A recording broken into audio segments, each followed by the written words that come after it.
ni inkuru y'akababaro, ni inkuru yaje kuza kongeraho intera agahinda gakomeye cyane. Ni inkuru yaje kuza gutuma navuga ngo nubwo yari yariyahuye ariko bashobora kuba bamuherekeje nabi ndetse bamuherekeresheje urwango, ubugome bukabije ndetse no gushinyagura. Birababaje, izi ni imodoka za mwarimu Clement uko ari ebyiri nk'uko muri kubibona. Iyi ngiyi yari automatique, indi yari manuel, nizo yigishirizaga abantu. Ariko muri kino gitondo ubwo turi bujye kumushyingura i Muhanga, basanze ahantu yaparikaga izo modoka, baraza bamena ibirahure, muri kubibona, bamena ibirahure, bafungura amakapodere, baje batwara amabatiri y'imodoka ziwe. Uyu munsi nibwo umunsi bari buze kumushyingura uko ari ebyiri. Reka mbereke, dore n'aha ngaha uri kubona ko n'aha ngaha ikirahure bakimennye. None mukambwira ngo umuntu ni ukwiyahura gusa, nta kindi kintu muba mubona muri bino bintu? Nimumbwire, nta kindi kintu muba muri kubona muri bino bintu? Izi modoka ziraye aha ngaha hafi imyaka ingahe ziba aha ngaha, ariko umunsi wo kuza kujya kumuherekeza murebe ibintu bakoze. Muri abo bakeneye ubutabera, aha ngaha nabwo yababeshye. Imodoka yajyaga yigishirizaho zahaye ibyamamare byinshi perime, zagiye zifasha abanyarwanda benshi, barazitobagura ndetse bakuramo bimwe mu bijyanye na pièces zazo harimo n'amabatiri. Biza kumbabaza, mbona ko rwose abantu bakoze ibyo bintu ku munsi wo gushyingurwa k'uyu mugabo bashobora kuba aribo bamuteye depression yo kuba yakiyahura. Urw'ubugenzacyaha RIB kuba bakora iperereza bakabikurikirana basanga nabo batumye umugabo wacu agira gute yiyahura. Iyo umuntu ashobora gukora bino bintu, igikorwa kigayitse, ntekereza ko kitagakwiye no kuba n'igikorwa rwose cy'umwana w'umunyarwanda.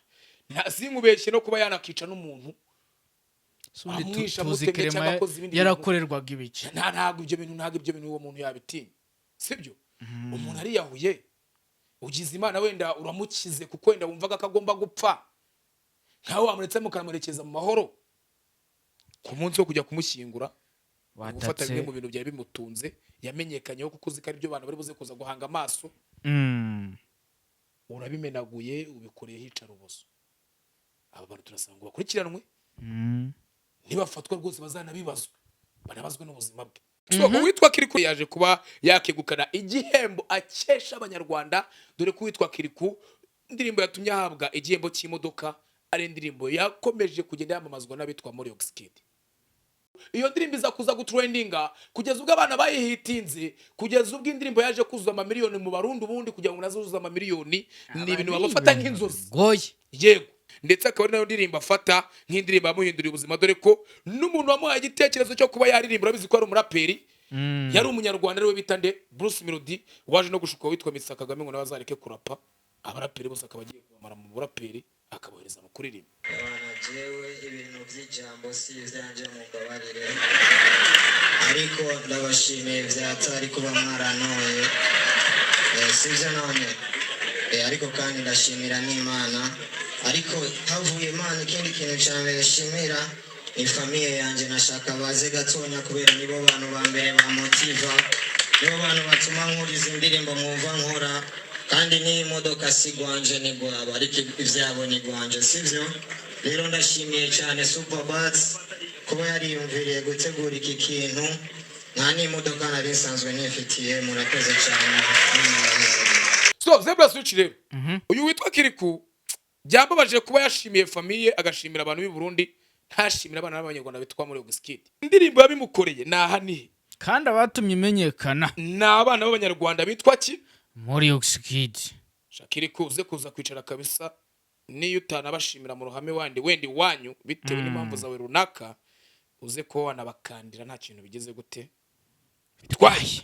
Indi nkuru naje kuza kubona, yaje kuza kuba wenda yashimisha Juno Kizigenza, ariko ikaba yanamubabaza. Inyuma y'uko yitwa Juno Kizigenza, abantu benshi bakomeza kugenda bavuga bati inyuma y'uko atandukanye na Reriwezi ashobora kuba yibereye mu munyenga w'urukundo n'umuhanzi bita France Mundu. Bagiye banagaragara rwose mu mafoto amwe namwe banasomana, ariko abantu benshi bakagira ngo wenda ashobora kuba yaramushumbishije uwitwa Reriwezi. Uwitwa France Mundu rero yaje kuza guca ibikuba, arangije ahita atererwa ivi cyangwa se ayambikwa impeta n'umugabo bita Dr. Mogta wo muri Nigeria ndetse aza kuba rwose yakemera ati yishyiremo ariko rwose uyu muhungu ngo nyuma yuko bamaje kubona ko afite ikofi idahinika baje kuvuga bati umukobwa turaza kumuguha umukobwa atajuyaje rero muri emotion nyinshi cyane abaravuze ati ndabyemeye yishyiremo nduwawe ubundi ko bari muri Afurika y'Epfo nyuma yuko yemeye ko agomba kumubera umufasha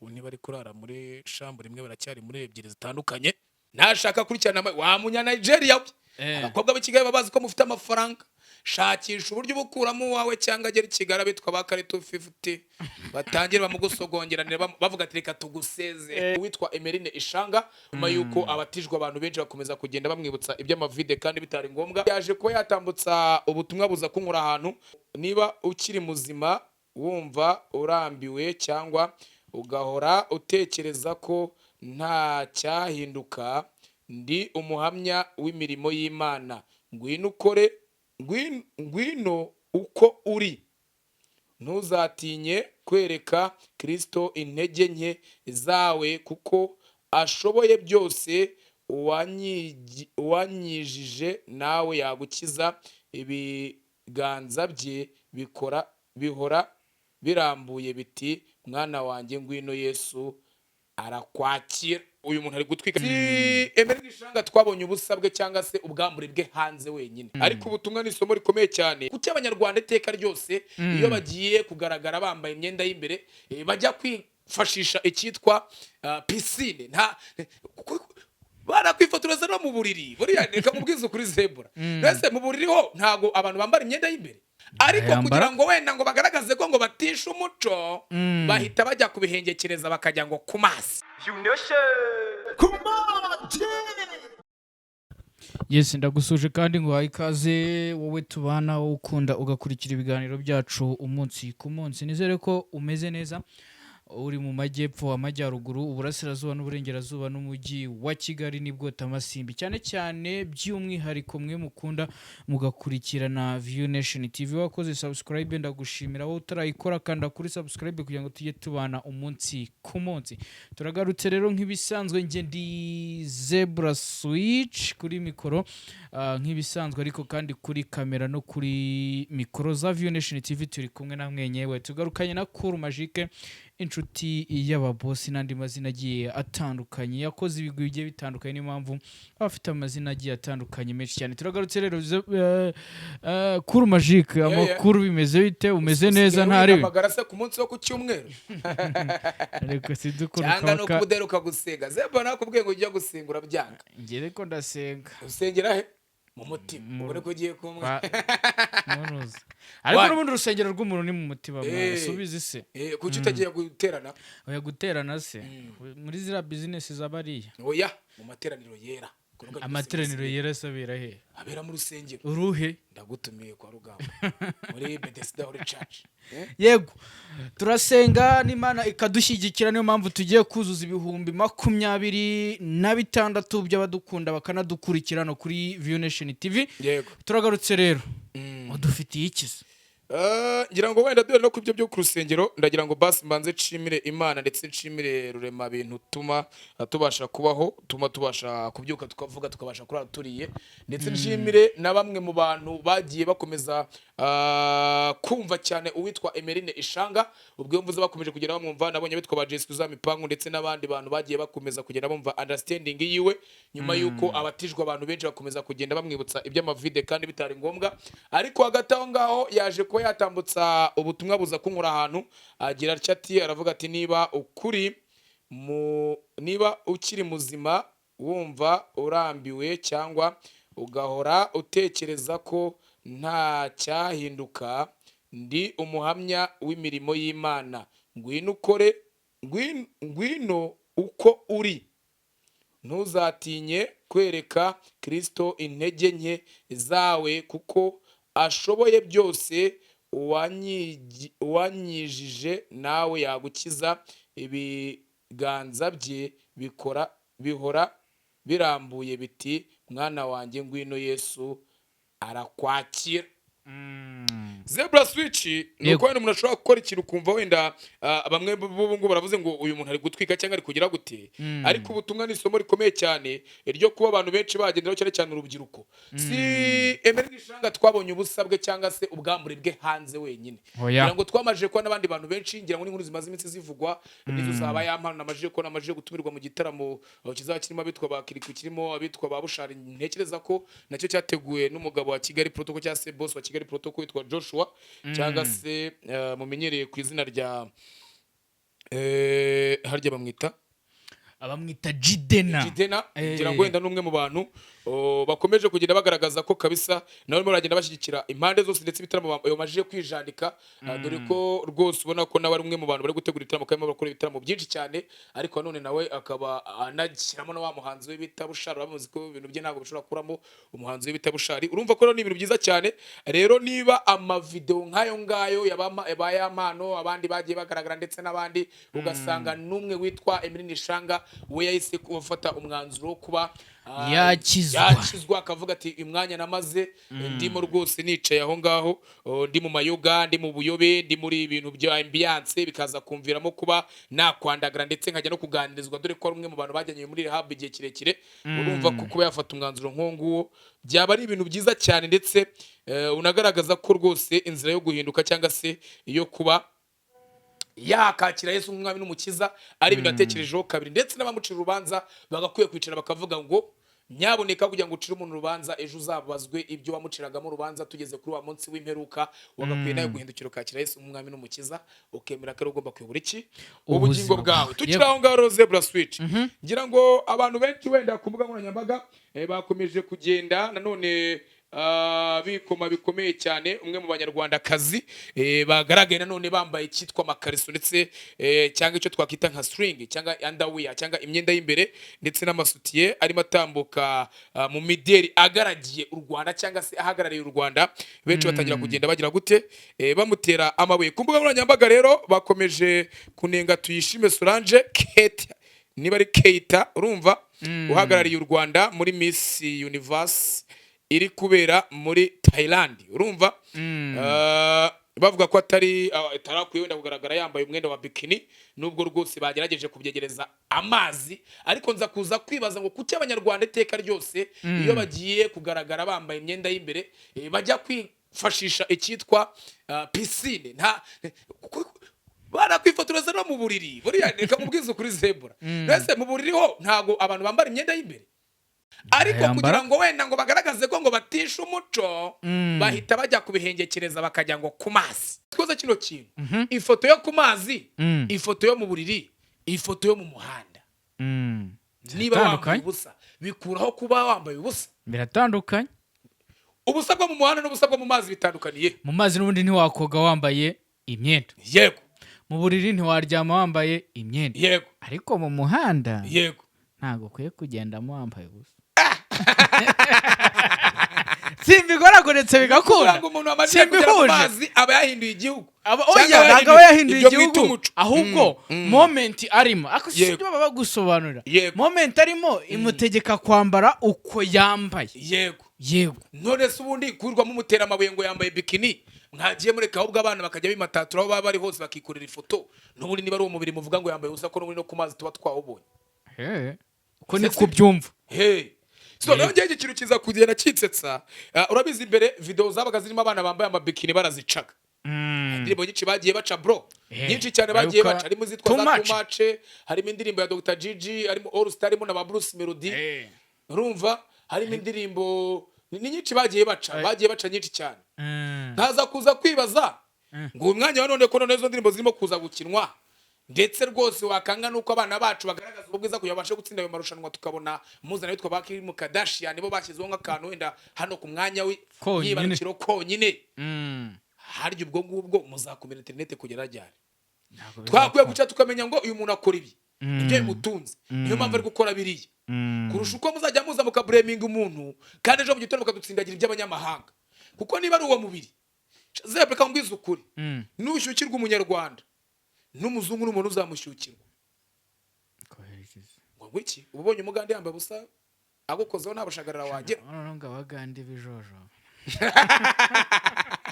niyo mpamvu ngira ngo ngo umubiri ni umubiri ntabwo twakwiye kwicara ku ibyo ngo dukomeze kugenda tugira gute tubyubakiraho so uwitwa Kirikou nawe rero namajije kubona yamajije kuza kuba yashimira la familia ndetse yaje kuba yakegukana igihembo akesha abanyarwanda dore ko uwitwa Kirikou indirimbo yatumye ahabwa igihembo cy'imodoka ari indirimbo yakomeje kugenda yamamazwa n'abitwa Moriox Kid. Aba bana ba Moriox Kid buri gihe murambavugaho kimwe nuko ngiye gutangira kubabwira abitwa View Kid kuko nabo nabizi kuzabahesha agaciro nabyo bizaza kugorana sibyo. Abana ba Moriox Kid nibo bantu babanjije gutwika indirimbo bita ahanihe bamajije kwambuka bamajije kubona yuko abanyarwanda bamajije kubirengagiza ko bakoraho inkuru kandi bagiye kwita stage za danger hehe muri Armenia. Ngiraga iyo nkuru nayikozeho nza no kuza kubivugaho iyo ndirimbo iza kuza gutrendinga kugeza ubwo abana bayihitinze kugeza ubwo indirimbo yaje kuzuza amamiliyoni mu barundi ubundi kugira ngo nazuzuza amamiliyoni ni ibintu babafata nk'inzozi goye yego. Ari cyo cyatumye uwitwa Kirikou bitewe nuko iby'abanyarwanda bamukoreye aribwo yafashe umwanzuro wo kuza gukora ibitaramo byinshi mu Rwanda kuko yamajije kubona ko indirimbo ye yabaye fame cyangwa se yamajije gutwika mu Rwanda ndetse akaba ari nayo ndirimbo afata nk'indirimbo yamuhinduriye ubuzima dore ko n'umuntu wamuhaye igitekerezo cyo kuba yaririmbira bizi ko ari umuraperi yari umunyarwanda ariwe bita nde Bruce Melody waje no gushuka witwa Mr Kagame ngo nabazareke kurapa abaraperi bose akaba agiye kubamara mu buraperi akabohereza mu kuririmba yego. Abo gusa ngira ngo uranabizi ko nitwa Kirisizi buriya ngo Bruce Melody niwe wamukuye mu kugira gute kurapa kandi bose byagiye bibakorera ahubwo aragenda ararimba.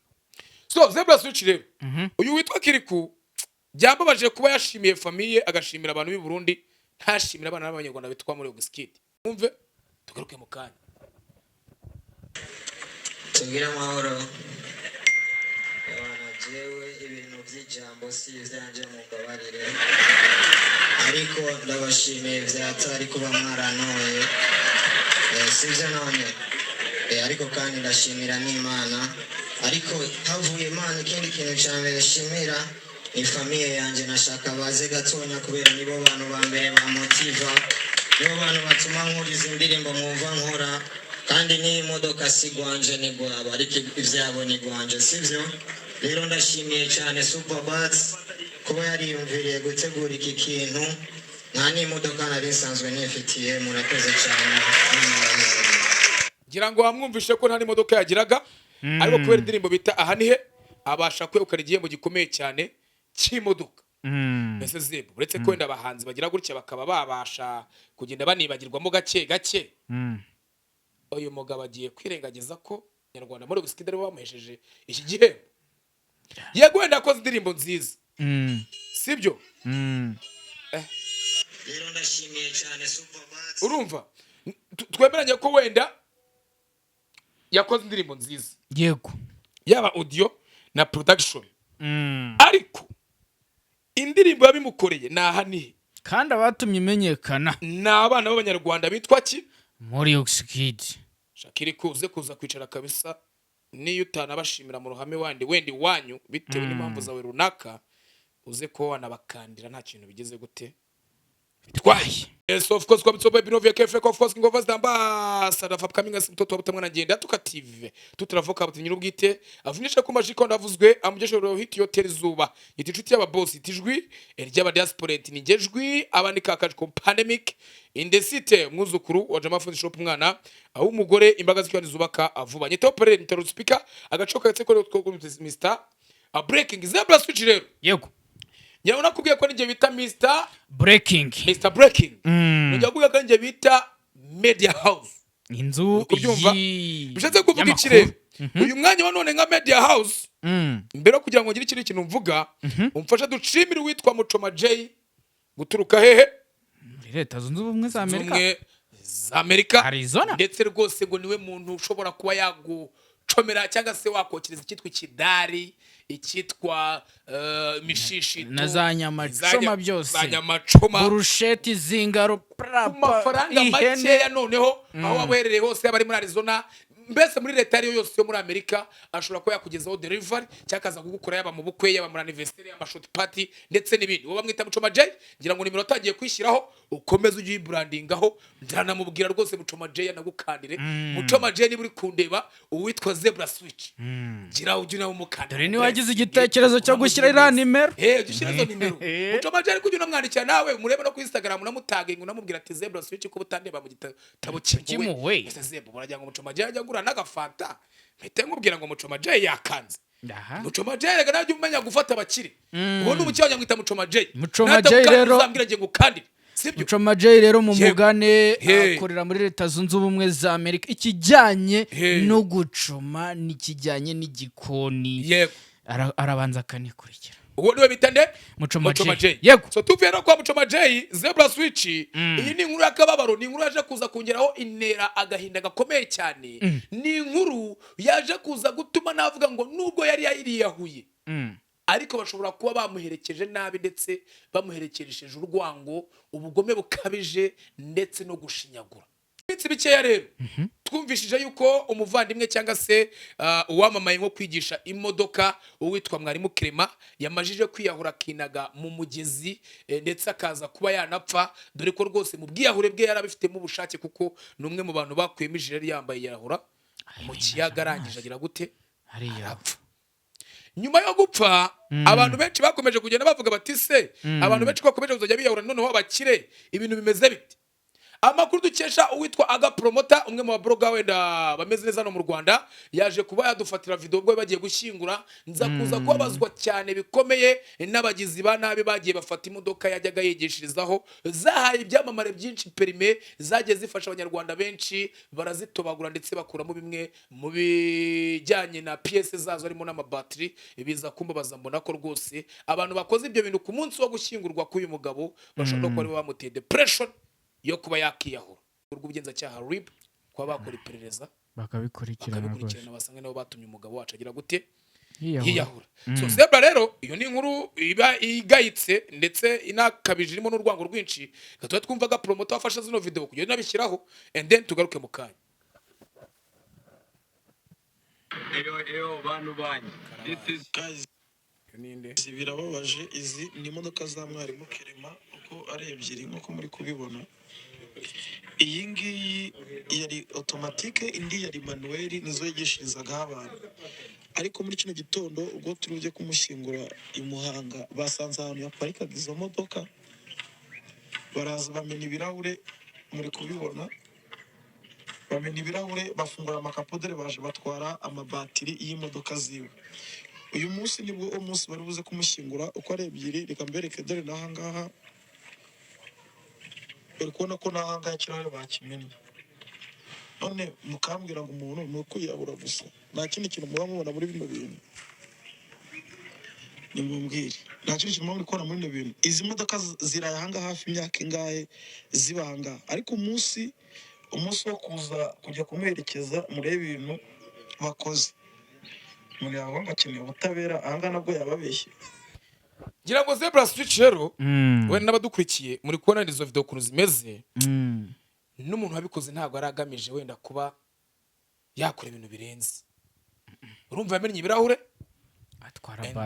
atwara batiri sibyo kandi yazimennye zose yamenye manuel na ya mbere amenya ya kabiri ndetse kuvuga iki rero hari igihe muzabona wenda umuntu yiyahuye mugire ngo wenda uretse ko nge ntakiyahura ko nge mbifata nk'igikorwa wakomeza ugahangana yego mugire ngo n'ibindi bibazo byindi bya danje cyangwa mugire ngo n'ubugwari cyangwa mugire ngo n'ibindi ahubwo yari afite uburyo ki abona ko ariho hagomba gukwepera urupfu nakitwa rwo gupfa wishwe urubozo hari uburyo umuntu ashobora kujya kwiyahura ariko akiyahura yari akwepye noneho kuba yakwicwa ashinyaguriwe ariko ari ukuntu umuntu bamwica mu mutwe bakagenda bamwica gahoro gahoro kugeza ubwo abona ko kwiyahura ariyo mahitamo ya nyuma niba umuntu ashobora gukora bino bintu igikorwa kigayitse ntekereza ko kitagakwiye no kuba n'igikorwa rwose cy'umwana w'umunyarwanda sinkubeshye no kuba yanakica n'umuntu tuzi Clement yarakorerwaga ibiki ntabwo ibyo bintu uwo muntu yabitinya sibyo umuntu ariyahuye ugize Imana wenda uramukize kuko wenda wumvaga ko agomba gupfa nkaho wamuretse mukamurekeza mu mahoro ku munsi wo kujya kumushyingura gufata bimwe mu bintu byari bimutunze yamenyekanyeho kuko uzi ko ari byo abantu bari buze kuza guhanga amaso urabimenaguye ubikoreye hicara ubuso. Aba bantu turasanga ngo bakurikiranwe nibafatwa rwose bazanabibazwe banabazwe n'ubuzima bwe. So reka tuvuge ngo Imana imwakire mu bayo, ariko none rwose dukomeze twihanganisha n'umuryango we, kandi kina none nawe niba uzi gukora ibikorwa nk'ibi ngibi bigayitse ugomba kwicara ukigaya kugira ngo ubashe kuba n'abantu neza kandi amahoro, kuko uru Rwanda uzaruzamo urukoreremo urutungiremo urwishimishirizemo, ariko uzanaruvamo urusigemo n'abandi nabo babikoremo ibyo bakoze ibyo nawe wakoreyemo, kubera yuko nta muntu n'umwe uri kamara kuri iyi si. Yego, aho ngaho uri habe neza kuko n'ubundi hari abandi kandi uzahava haza abandi haze n'abandi. Indi nkuru naje kuza kubona yaje kuza kuba wenda yashimisha Juno Kizigenza, ariko ikaba yanamubabaza nyuma y'uko yitwa Juno Kizigenza. Abantu benshi bakomeza kugenda bavuga bati nyuma y'uko atandukanye na Ways ashobora kuba yibereye mu munyenga w'urukundo n'umuhanzi bita France Mundu, baje banagaragara rwose mu mafoto amwe namwe banasomana, ariko abantu benshi bakagira ngo wenda ashobora kuba yaramushumbishije uwitwa Ways. Uwitwa France Mundu rero yaje kuza guca ibikuba, arangije ahita atererwa ivi cyangwa se ayambikwa impeta n'umugabo bita Dr. Mogta wo muri Nigeria, ndetse aza kuba rwose yakemera ati yishyiremo twibanira ubuziraherezo, ndetse ngomba kuma umugore wawe bidasubirwaho n'itegeko, nyuma y'uko uje kunsaba iwacu mu Rwanda bakakumpa nkahita nerekeza muri Nigeria nkajya kwirira amafaranga, niba n'ikibuno nshaka bagateraho ibere bagashyira kuri size mu nda zero ndetse n'ibindi, dore ko ngo baciye impaka mu bantu bagira gute bakore ibintu bya BBR harajyanye n'ubwiza. Seba switch namukoje gucicikana kuri umugoroba, dore ko uyu mukobwa nyuma yuko yerekeje muri Afrika y'Epfo aho bari bari mu marushanwa, ntekereza ko aba bose bahuriyemo bita The Secret Story, baje kuba banagaragara mu bantu 8 bagomba gukomeza muri aya marushanwa, dore ko bose bakomeje kugenda baca ku gahigo, yaje guramo n'umuhungu ndetse barishimana birangira banateranya amavi, ariko hagati aho ngaho ntabwo ntekereza ko umunsi umwe baba bamenyanye ngo bahita bagera ku rwego rwo kuba baproposanya kubana, ariko rwose uyu muhungu ngo nyuma yuko bamaje kubona ko afite ikofi idahinika baje kuvuga bati umukobwa turaza kumuguha. Umukobwa atajuyaje rero muri emotion nyinshi cyane abaravuze ati ndabyemeye yishyiremo nduwawe.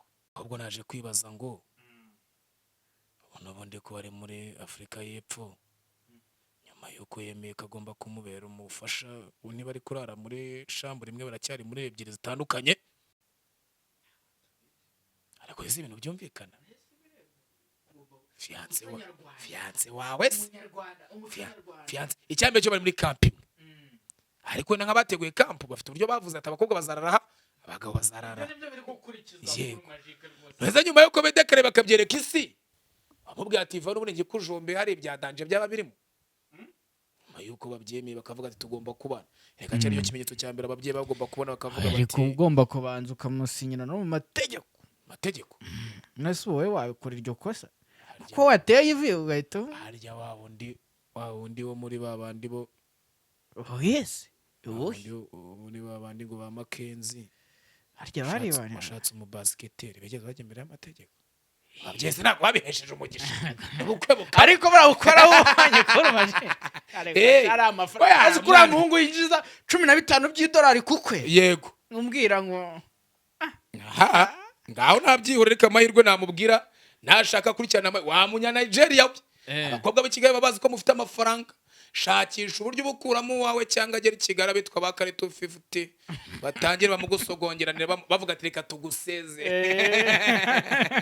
So guys, reka mbashimira cyane kandi kintu babwiye ko izi nkuru tuzikora gutebya entertainment ubukwe bw'abandi entertainment muri rusange. Reka mbashimire cyane babwire ngo mwakoze kuza kandi ibintu byacu nakagaruka Jables.